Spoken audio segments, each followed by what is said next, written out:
General Felizardo Simoy nagpahayag ng suporta sa ating gobyerno at kay VP Sara. Ipinaliwanag sa taong bayan ang paggamit ukol sa confidential funds. At ayon pa kay General Simoy, ay matagal na raw siyang tagapakinig ng SMNI at nagustuhan niya ang sinasabi ng isang host na si Ka Eric. Kaya naman ito nagboluntaryo para sa ikakabuti ng ating gobyerno at ang mamamayang Pilipino. At aniya, hindi raw si VP Sara ang pinupuntirya o tinatarget ng mga kalaban o ang mga CPP-NPA, kundi si Pangulong Bongbong Marcos Jr. Dapat hindi ka makialam kasi hindi mo alam kung ano yung totoong nangyayari. Kaya si VP ang tinitira, hindi naman siya ang target eh. Ang target talaga ng kalaban ng bayan, isisisarain yung image ng presidente, starting from the weakest link to the president. At nakakuha sila ng weak point doon sa vice president. Intelligence fund, noon, existing pa yung tinatawag na natin na National Intelligence Security Agency, NISA. Doon nakatambak yung intelligence fund ng presidente because it is under the office of the president. Ang NISA, nag-deploy noon ng mga security officers sa lahat ng government agencies. Kaya ang information na tatanggap ni President Marcos Sr. ay buo at totoo. At ang confidential funds ay noon pa raw yan sa kapanahunan ni Ferdinand Marcos Sr. At ito ay ginagamit lamang kapag ito ay may emergency para sa bansang Pilipinas. At sa mga nagdunong-dunungan ay manahimik na lang raw dahil wala raw silang kaalam-alam sa mga pangyayari. Grade ko ako lang naman siguro nakakaalam tungkol dito paano pinapatakbo itong intelligence fund. I was operating in Mindanao for 23 years under the intelligence. Tapos sa Manila, I was the Chief of Research and Analysis Branch of the Intelligence Service for 6 years. And bago ako umalis sa Intelligence Service to become the Defense Attaché in Malaysia, naging chief din ako ng operations ng intelligence service sa buong Pilipinas. Kaya lang, ngayon, dahil nagugustuhan ko yung mga sinasabi ni Ka Eric at ni Ka Ramon, kahit sa SMNI, araw-araw ako halos nanonood, ay nagboluntaryo ako na tumulong dito. This is voluntary to give an assurance to those in government who thinks that we the retired generals are doing something wrong. No. We would just like to see a government that will be better for the next 20 years dahil hindi na siguro kami mabubuhay for the next 20 years eh. So kailangan namin makakita kaagad ng pagbabago. So I organized the katipunan ng pagbabago para sa bayan, sa private group na puro mga puro mga nagmamahal sa bayan. And in Mindanao, we also have another group, the Salag SADR. The main headquarters is in Cagayan de Oro. And I am on NCR. I am the president of the chapter president lang po. Hindi ako national president.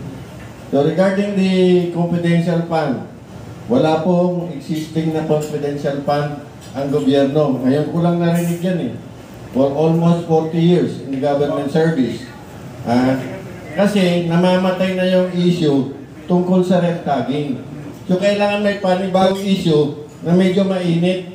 Ngayon, ang umiinit ngayon ay ang confidential and intelligence fund. Invento kasi ng ano yun eh. Merong intelligence fund. But hindi ito hindi ito pinapalabas sa sambayanan because kaya nga these are considered confidential in nature. The use of the money, the operations being conducted are confidential. Anong ibig sabihin ng confidential?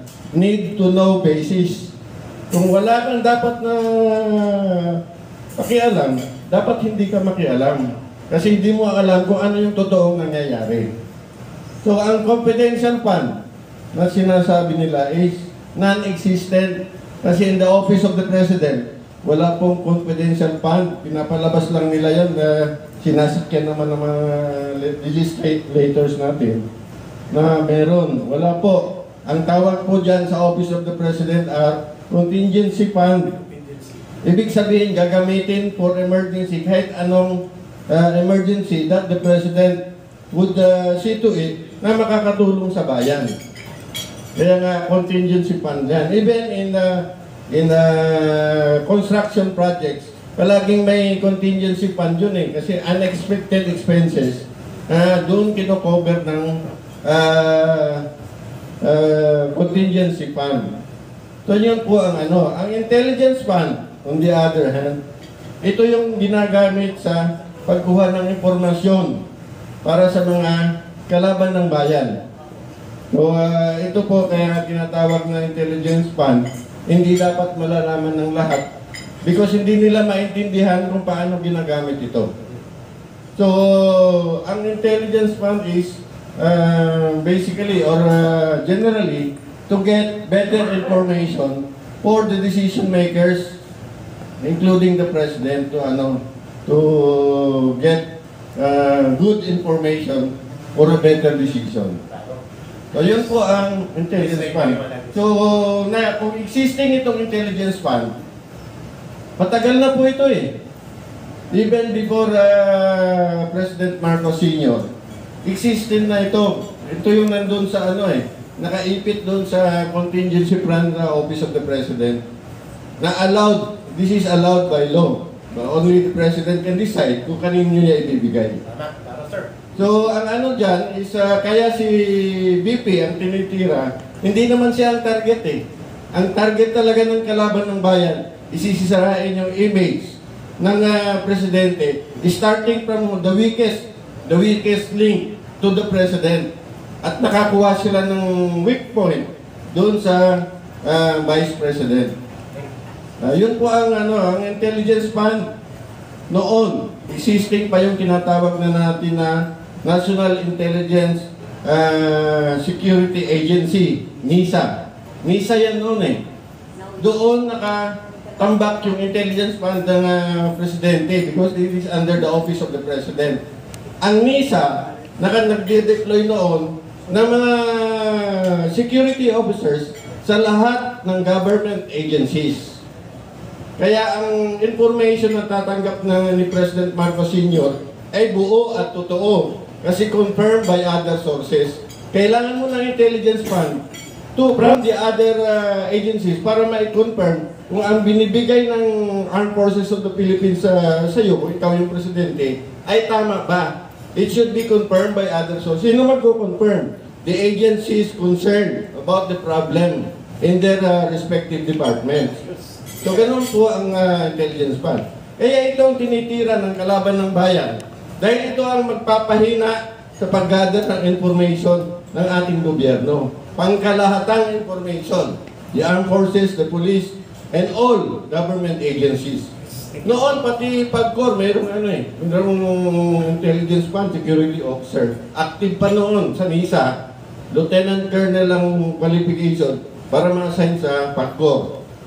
Kaya ngayon, nagkaloko-loko na yung PAGCOR dahil wala na nagbumonitor sa ginagawa nila. Sir, thank you, sir. Thank you. Nag-uulat, what's new?